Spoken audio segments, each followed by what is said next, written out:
ગુજરાતી ભાષા એટલી બધી સમૃદ્ધ કઈ રીતે કરી. હું છોકરાઓને એ પણ કહ્યું કે કીર્તનભાઈ જે અભ્યાસ કર્યો છે ને પ્યોરલી ઇંગ્લિશ મીડિયમમાં કર્યો છે. સાચી વાત છે? હા. છતાં એટલું ગુજરાતી સારું કર્યું છે. આવું ગુજરાતી મીડિયમ વાળાનું પણ નથી.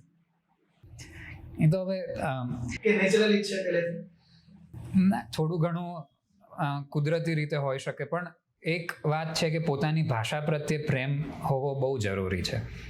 તમે મારાથી પણ એવું થઈ જાય છે ને આજકાલના યુવાનોથી પણ થાય છે કે ગુજરાતી બોલતી વખતે દરેક વાક્યમાં એકાદ અંગ્રેજીનો શબ્દ આવી જાય. આપણે પ્રયત્ન કરવો જોઈએ કે રોજ બરોજની આપણી વાતચીતમાં આપણે શુદ્ધ ગુજરાતીનો પ્રયોગ કરીએ. આના ઉપર છે ને સુમન શાહે બહુ સારું લખ્યું છે.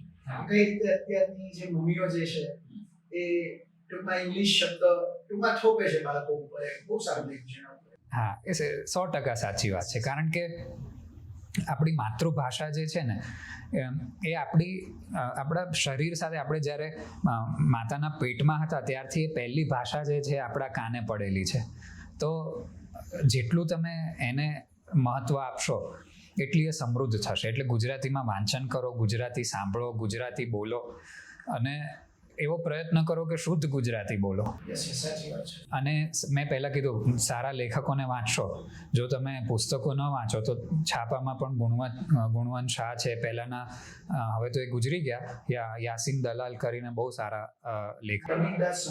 હા, નગીનદાસ સંઘવી છે. તો તમે જુઓ કે એ લોકો કઈ રીતે લખે છે. સાચી વાત છે.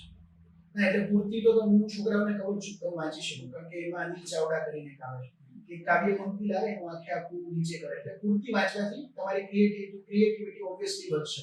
એમાં સારા લેખો હોય તમે વાંચી શકો છો. કોઈ પ્રવાસન ઉપર હોય, કોઈ એઆઈ ઉપર હોય ક્યારેક તો ઓબ્વિયસલી એનું મહત્વ છે.